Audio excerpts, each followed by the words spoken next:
O imperador do Japão, Naruhito, proclamou nesta terça-feira sua entronização durante uma cerimônia no Palácio Imperial de Tóquio, na presença de 2.000 convidados, incluindo chefes de Estado e representantes de 195 países.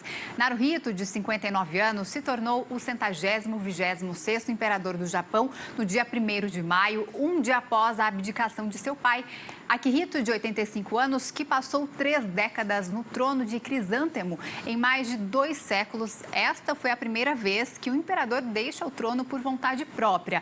O papel do imperador se tornou mais simbólico desde o fim da Segunda Guerra Mundial. A entronização é um longo processo, mas um dos seus momentos mais solenes é a autoproclamação. E para falar mais sobre esse momento histórico, eu recebo aqui no estúdio do Band News o cônsul-geral do Japão em São Paulo, o senhor Yasushi Noguchi. Olá, muito boa tarde, obrigada pela presença aqui. Muito boa tarde, obrigado pelo convite. Cônsul, o que a cerimônia de entronização representa hoje para o povo japonês? Sim, a cerimônia de entronização é muito importante para o Japão. O imperador Naruhito oficialmente anuncia sua entronização, contando com a presença de mais ou menos 2.000 convidados nacionais e também internacionais. E estamos muito agradecidos à presença do presidente brasileiro Jair Bolsonaro. Isso mostra a importância que dá o governo brasileiro enquanto a relações com o Japão. E o povo japonês estamos celebrando hoje esse dia. E hoje o imperador Naruhito manifestou que sempre está ao lado do povo japonês, está disposto a contribuir à prosperidade do Japão e também para contribuir à estabilidade e prosperidade do mundo. Então, estamos muito felizes hoje observando essa cerimônia de entronização. Então, para entender um pouco mais o papel do imperador, no dia a dia, quais são as atribuições do imperador japonês? Sim, agora, segundo a Constituição japonesa, o imperador não tem poder político, sempre contando com assessoramento do governo japonês. O imperador desempenha papéis importantes. Por exemplo, convocam sessões parlamentares de acordo com assessoramento do governo e também promulga legislações depois de passar por parlamento e também recebem embaixadores acreditados em Japão e também fazem visitas a outros países estrangeiros para amizade, para aprofundar a amizade com esses países. E todas essas atividades estão de acordo com a Constituição e também com assessoramento do governo japonês. E qual que é a diferença dessa entronização de Naruhito para a anterior, que foi do pai dele, Akihito, que abdicou? Sim, principalmente não tem muita mudança. Ele é da tradição, costume japonesa de entronização. A única diferença é que esta vez o desfile ao público está agido a outros dias, considerando que o povo japonês sofreu muito nas últimas furacão, tufão, que atingiu o Japão. Então, o imperador está muito preocupado com essa situação e o desfile ao público está programado no dia 10 de novembro. Bom, e essa era vai ser muito diferente que a anterior, com muita tecnologia. Qual que vai ser o maior desafio desse novo imperador? Sim, como o imperador estudou na Inglaterra e sua esposa, a imperatriz Masako, ou foi diplomata.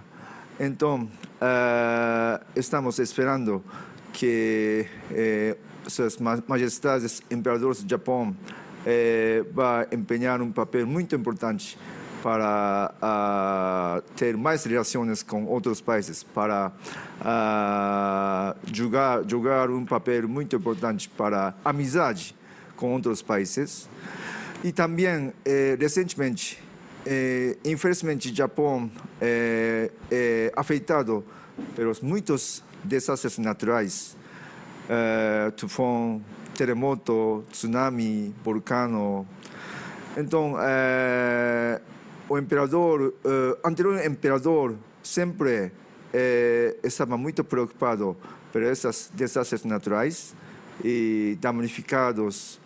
E então, o novo imperador também, acredito que o novo imperador também vai estar muito ao lado do povo japonês damnificado e mostrando preocupação e também estendendo as mãos a esses damnificados. E essas coisas, sim, talvez muito importantes para novos imperadores. Bom, e para marcar a entronização, o governo japonês planeja conceder perdão a cerca de 550 mil pessoas que cometeram pequenos crimes, né? Como que vai ser isso? Sim. Isto, sim, perdão, é costume, né? Quando é uma tradição em toda a entronização? Sim, tradição.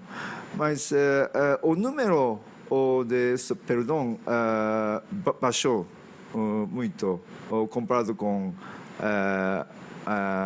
com Akihito. Akihito, né? E talvez a decisão foi tomada pelo governo japonês, né?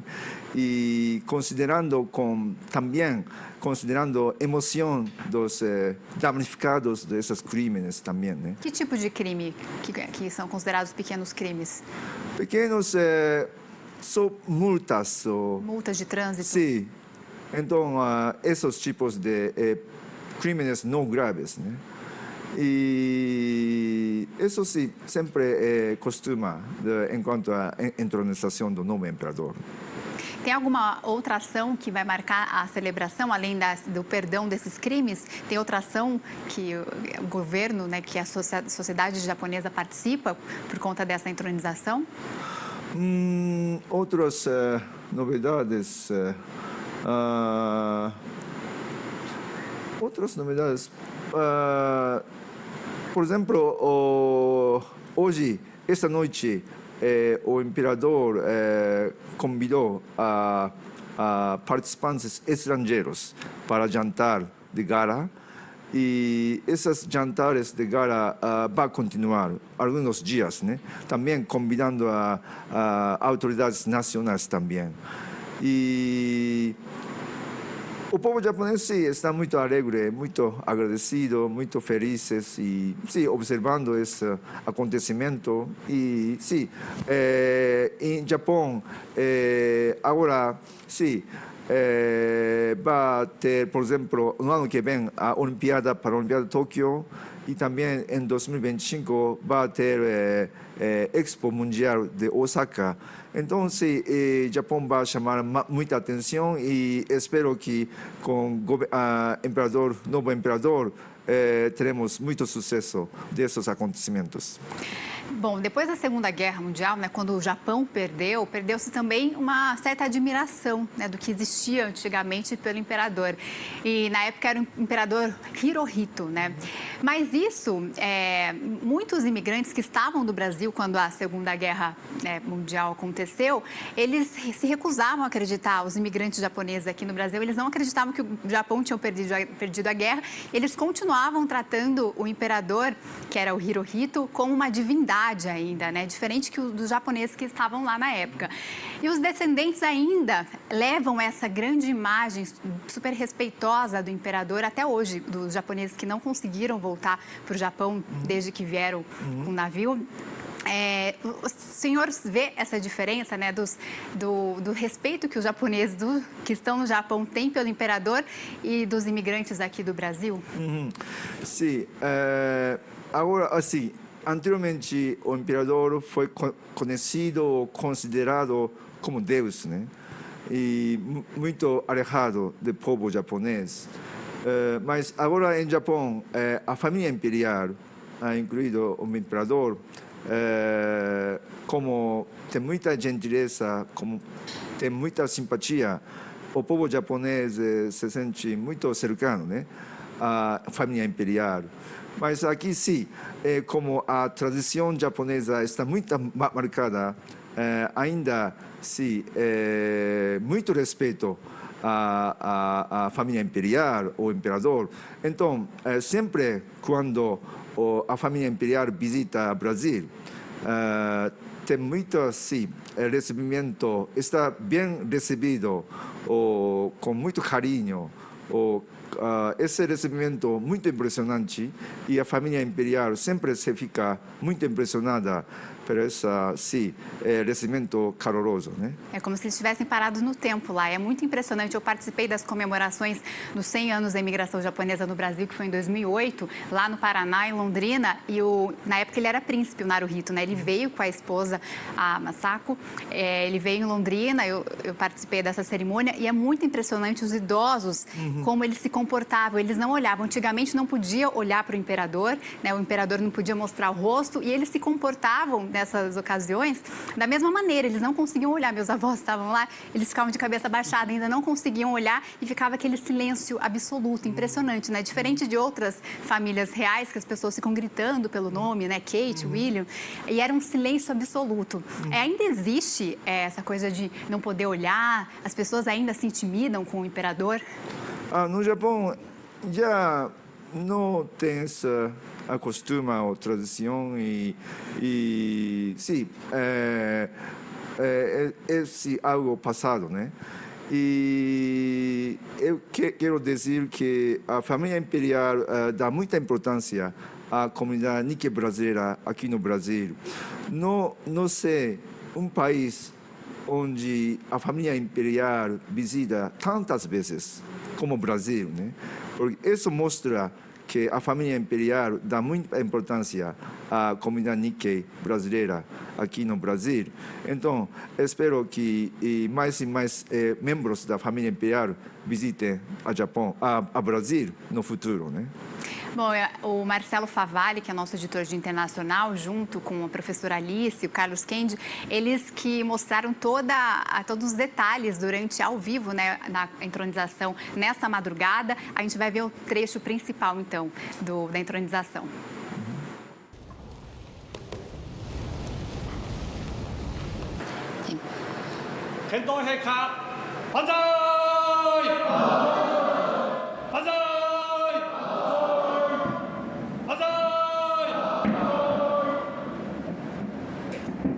Agora a gente vai ouvir, né, algo que foi importado provavelmente do Ocidente, essas salvas de canhões para dizer que começa aí, então, uma nova era. E esse banzai, essa é um tradicional, um típico grito de felicitações, de sorte. O que significa exatamente, professora? Longevidade. Ah, longevidade.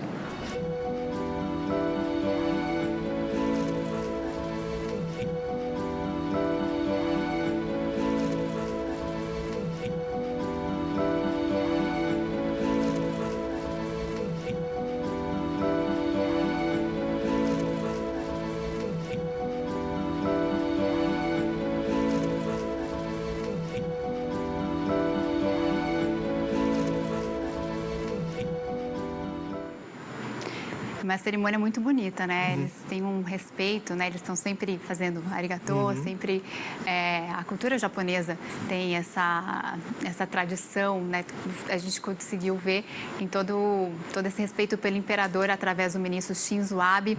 Você acompanhou também ontem de madrugada? Ou é a primeira vez que está vendo? Primeira vez, porque estava viajando do Japão ao Brasil. Então, não tinha oportunidade de ver, né? Muito bom. Então, esse foi o momento principal aí da entronização, além do discurso, né, do novo imperador que ele fez um pouco antes. O Marcelo Favalli, então, ele mostrou durante a madrugada. E o Noguchi esteve aqui com a gente para falar um pouco mais da importância do novo imperador do Japão, Naruhito, que assumiu formalmente o trono nessa madrugada. Muito obrigada pela presença aqui no nosso estúdio, por todas as explicações, né? A gente viu aí o Banzai, mas o Banzai é só para o rei, a gente fala Kanpai, né? Obrigada, arigatou. Muito obrigado, sim, pelo convite.